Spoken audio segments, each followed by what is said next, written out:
काय हो, कसला विचार करताय? काय नाही ग, गणपती तोंडावर आलेत आणि खर्चाचं कसं काय करायचं तेच समजत नाही. खरंय, या वर्षात एवढा आजार पण आलाय ना, आणि त्यात तुमचा पगारही वेळेत होत नाहीये.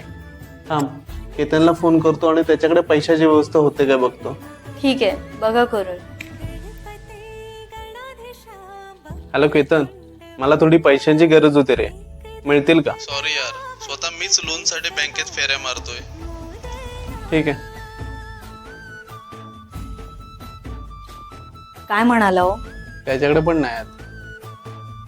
यंदा 1.5 दिवस गणपती ठेवायला लागणार वाटतं आपल्याला. अहो, पण दरवर्षी आपला गणपती 11 दिवस असतो ना. हो, पण त्याशिवाय आता आपल्याकडे काय पर्याय नाही. बाप्पा, आता तूच यातून काय तो मार्ग दाखव.